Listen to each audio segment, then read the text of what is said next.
Good morning mga ka-best friend at welcome back na naman dito sa ating YouTube channel.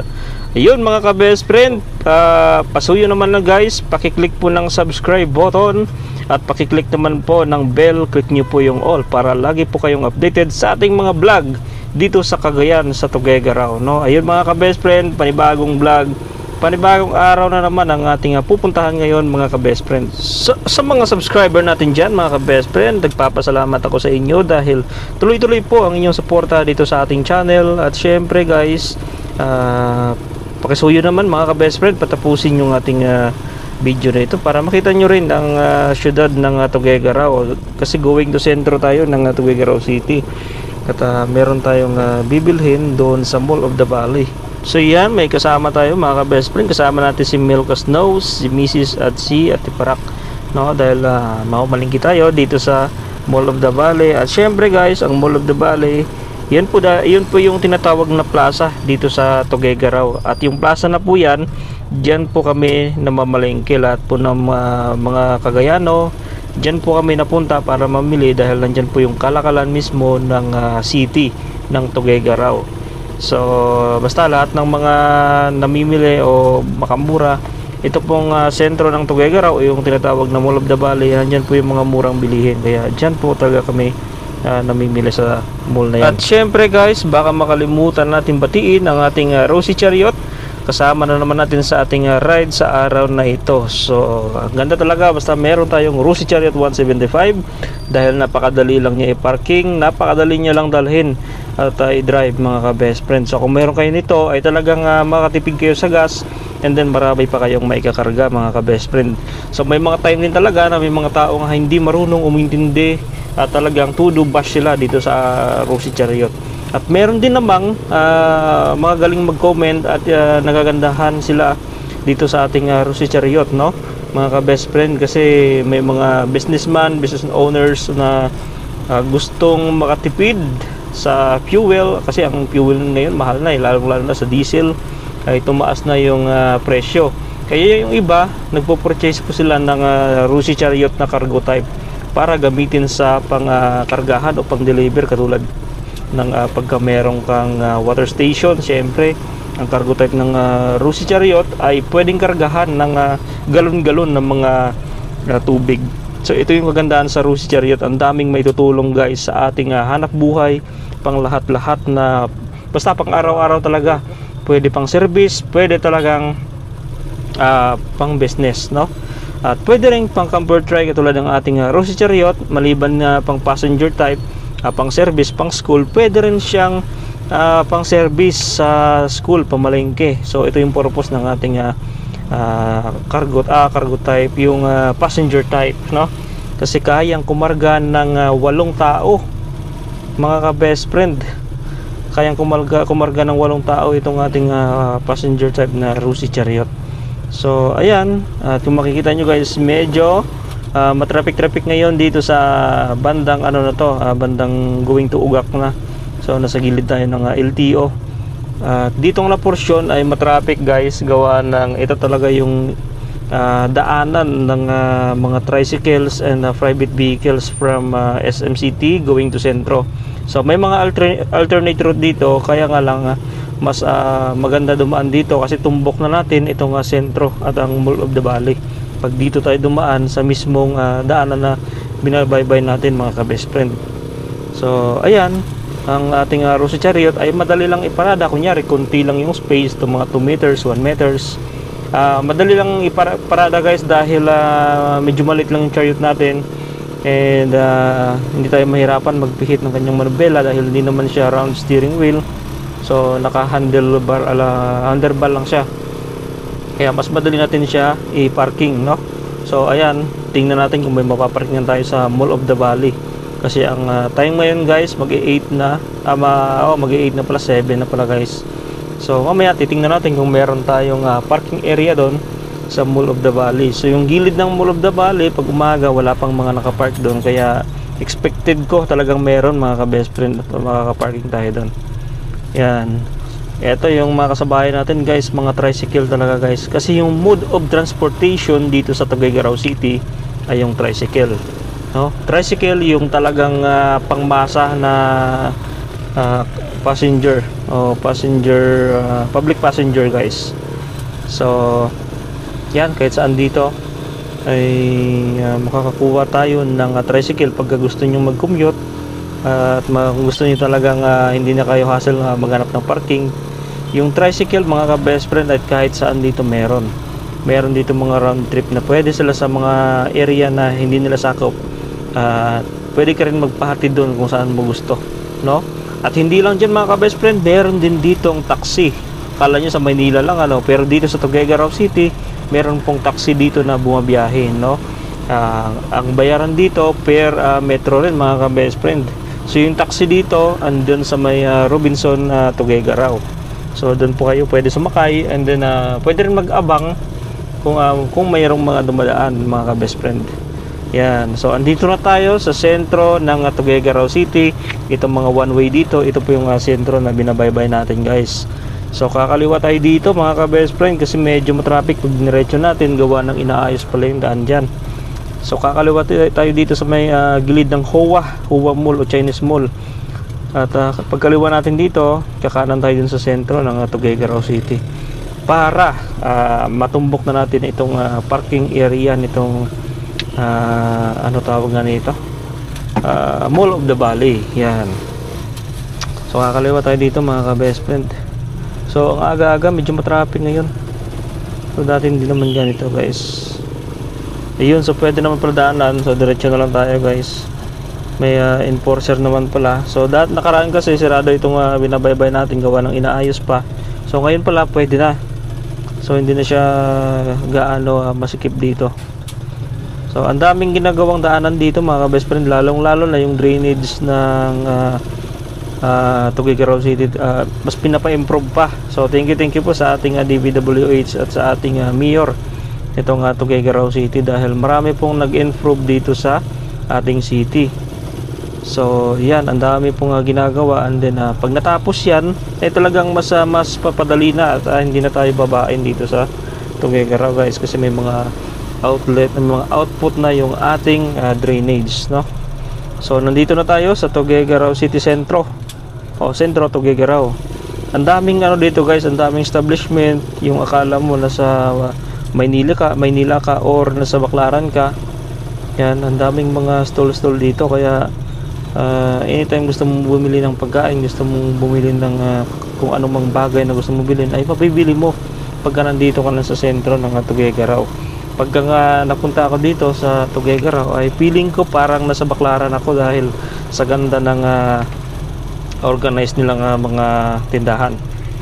So yan, kakaliwa tayo dito kasi ito one way na papunta dun sa gilid ng Mall of the Valley. Grabe guys. So bilib na bilib talaga ako dito sa mayor ng Tuguegarao. Talagang disiplinado, no? May mga kunting pasaway lang ng mga tricycle driver, pero kadalasan dito mga tricycle driver mababait. At mga kakilala din natin guys, at nakakausap din natin, no? Mababait ang mga kagayano. Ayun, andito tayo guys sa gilid ng Mall of the Valley. Yung Green Valley na to guys, ito po yung Mall of the Valley. Dati itong mall, kaya nga lang syempre sa tuloy-tuloy na na katagalan ay kumbaga parang hindi na siya na-organize. Pero ngayon okay na siya guys. At andyan na rin sa loob, mabibili na rin yung ating gustong mabili sa loob ng Mall of the Valley. So ngayon gumagana na yung escalator dyan. Dati lang, mano-mano pa maglakad ka pataas. Ngayon talagang gumagana na. So thank you sa pag lagay ng ating escalator para yung mga senior citizen natin hindi na mapapagod pagka akyat sila ng second floor. Yun. So atas muna tayo guys kasi medyo makitid yung parking. So dito tayo paparada. So atras natin na lang mga ka-best friend. Kagandahan kasi sa chariot natin guys, nilagyan na siya natin ng warning device. Ang nilagay natin diyan yung sensor na reverse, no? Ang reverse sensor nasa 2.5 meters, detect niya na yung mga objects doon sa likod ng ating Rusi chariot. Kaya nung ginamit ko yan, nalalaman ko kung anong distance sa likod. Kasi may nakalagay doon sa monitor niya na kung ilang meters na, 1.5, 2.5 hanggang bumaba pa ng sukat. So ang ganda guys. So yun, thank you for watching at nandito na tayo sa Mall of the Valley. So yun, relax na relax yung ating mga passenger dahil swabe lang yung takbo natin papunta dito sa Mall of the Valley. So yun mga best friend, at magagala-gala muna kami dun sa taas. At syempre kasama natin si Milka, yan ang makulit nating batang kasama. So aakyat tayo dun sa taas ng Mall of the Valley. So meron itong third floor na na floor hanggang dun sa taas guys. So ayun mga best friend, abangan ninyo yung ating next video dito sa pagpunta natin ng Mall of the Valley. Ang dami ng mga bumibiyahe, ang dami na rin namamalingki dito sa Tuguegarao. So iniwan lang natin dun yung ating chariot sa gilid at nakapark na rin ng maayos. Hindi na sagabal dito sa mga dumadaan dito sa daanan guys, no? So maluwag naman yung parking area dito sa gilid ng Mall of the Valley.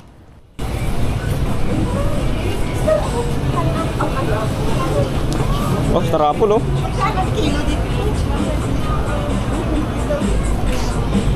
Magkano per kilo? 120.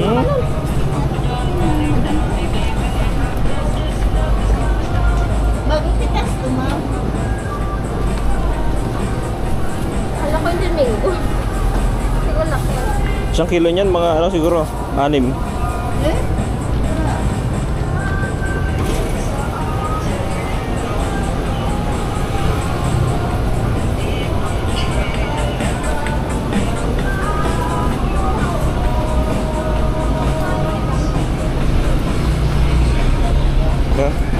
Uy, hinarakan tayo ng truck hindi tayo makakalabas.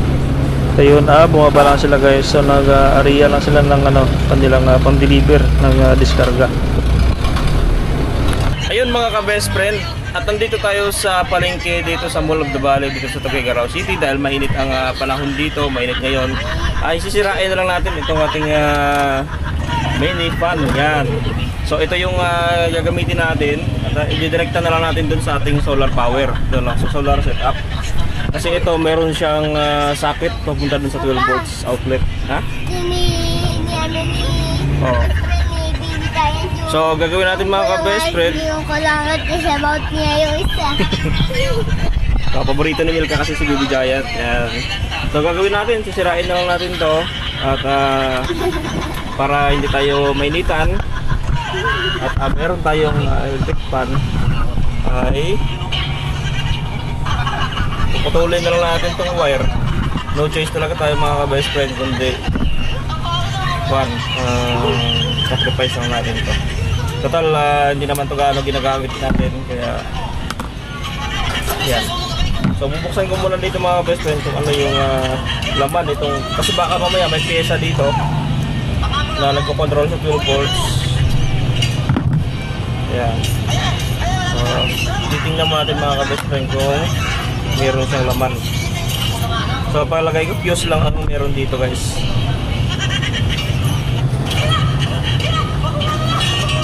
Yan na, meron pa siyang thread dito sa pulo. Ay, fuse nga mga ka-best friend. Meron siyang fuse. Yan. So separate natin siya. Remove. Then direct siya sa wire. So, nakadirekta na lang siya guys.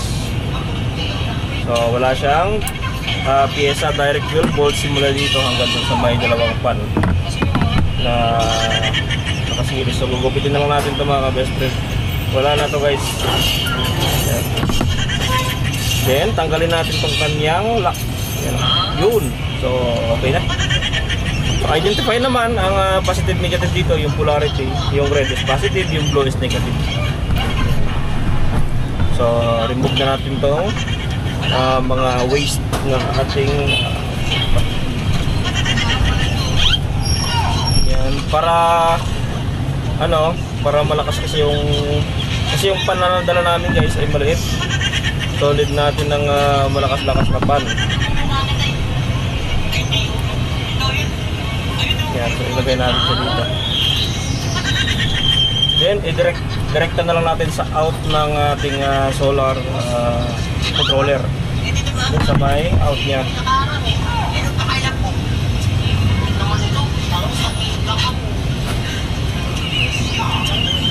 So 12 volts lang ito mga best friend ha. Yan, 12 volts lang ito.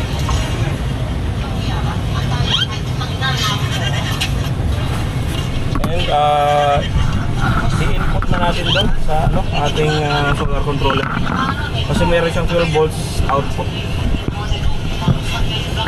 Yan, doon natin siya ilalagay. Para makapag-electric pa na si Milka Snow. Yan, kasi naiilaw siya dito. Ito yung kagandahan sa ating chariot.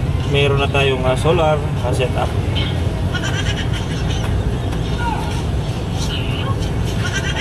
Kung mainit mo ng panahon ay talagang mayroon tayong panglaban sa init guys. Yan, positive is sa left and the negative is right. Yan. So, ano naman siya, madali lang siya identify.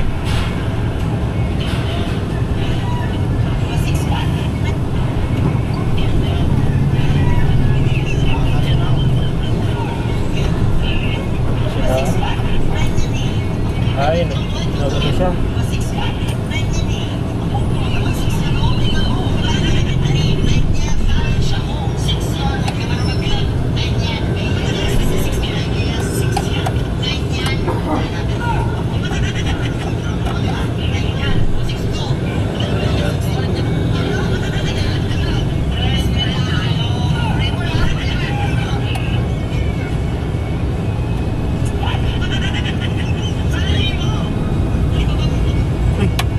Tumali tayo ng pasok.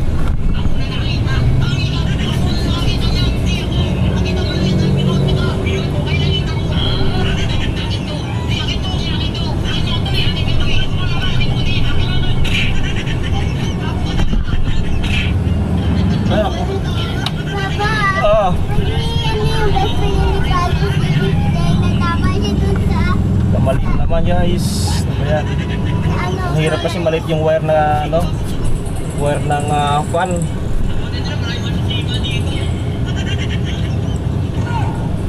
Yan. So mahirap siya maliit kasi yung wire ng electric fan guys. Yan. Then ay plus. Ito natin yung negative. Yun.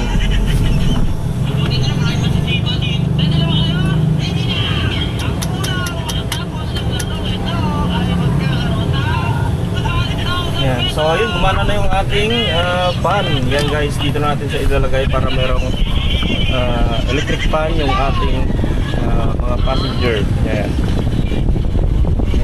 So, malakas na yung niya. Malakas yung fan. Yan. Yun mga ka-best friend, thank you for watching guys. So continue tayo muna sa ating biyahe. So ayan na mga ka-best friend at pauwi na tayo dun sa San Gabriel sa bahay at yun, start na natin mga ka-best friend. So yun, babaybayin na naman to natin tong street. So one way din ito mga ka-best friend. Papunta dun sa may Tugega, sa may San Gabriel. Yan, marami rin palang namamalingki dito. So ito, matadaanan din natin dito yung bilihan ng mga isda. Yan, sa left side natin. Yung sa right side natin mga ka-best friend, yan yung bilihan ng mga tuyo. So ang daming tuyo na binibenta dyan mga ka-best friend. Doon naman sa unahan, may bilihan ng mga gulay, bilihan ng mga prutas at bigas mga ka-best friend. So kahit saan dito, mayroon talagang mga tinda-tindahan. Kaya no problem pagka pumunta kayo ng Tuguegarao City, kahit saan man ay makakabili kayo ng gusto nyo, no? So ika nga, para talagang masasabi natin para siyang Baklaran or Divisoria. Yan, no? Ito yung mga gulay na portion naman. So dito kasi sa Tuguegarao guys, ang daming palengke dito. Meron palengke doon sa Sentro 10, may isda rin doon. Meron din palengke sa Don Domingo, meron ding isda doon guys. Meron din palengke doon sa Penge. Meron din dong isda at gulay. So anywhere in Tuguegarao City, sa loob ng city ay meron talagang mga talipapa o yung mga palengke-palengke guys, no? Yan. So, dito kasi medyo masikip lang kasi ang left side, pinaparkingan nila. Kaya pag dumadaan yung mga 4 wheels dito, or tayo rin, okay lang tayo kasi medyo malit naman yung sasakyan natin, kasi naman siya isingit. So, yung mga 4 wheels lang medyo nahihirapan dito kasi masikip na yung area, pinaparkingan pa guys. Yan. Okay naman yung mga ano dito, may yung mga tao sa pagmamaneho, mga disiplinado naman mga ka-best friend. Yan, so dire-diretso na tayo guys. Pauwi na tayo ng San Gabriel, Tuguegarao City. So, ito lang yung way natin na dinadaanan lagi para hindi tayo matraffic. So, maraming one way dito mga best friend. Baka makapunta kayo dito. Marami pong one way dito na area. Katulad dito, one way din to going to St. Paul. Na, kaso lang sa unahan, merong intersection. Kakanan tayo dun guys para makapasok tayo ng papunta ng San Gabriel. Dito guys, sa kanan tayo dyan. Yun. So, ang daming mga tricycle ngayon na bumabiyahe. Ayun mga ka-best friend. Thank you sa panonood nyo ng ating vlog. Syempre, sasagutin ko yung mga tanong ng subscriber din natin na merong Bajaj RE. Kasi ang tanong niya sa akin, bakit daw hindi na lang daw Bajaj RE yung kinuha ko o yung hinulog-hulugan ko, kasi mura naman daw at meron din namang magandang yung Bajaj RE, magandang benepisyo o serbisyo. So guys, unang-una, kaya hindi ko naisipan na kunin yung Bajaj RE kasi actually yun talaga yung pinaka naisip ko. Kaso lang, sabi ko, ang Rosy Chariot kasi makakargahan ko siya ng mga mabibigat at madali lang siya kargahan kasi nasa likod yung pintuan niya at pahaba yung design ng kanyang body. Kaya mas comfortable ako pag ginargahan ko yung Rosy Chariot. So yun, Rosy Chariot ang kinuha ko.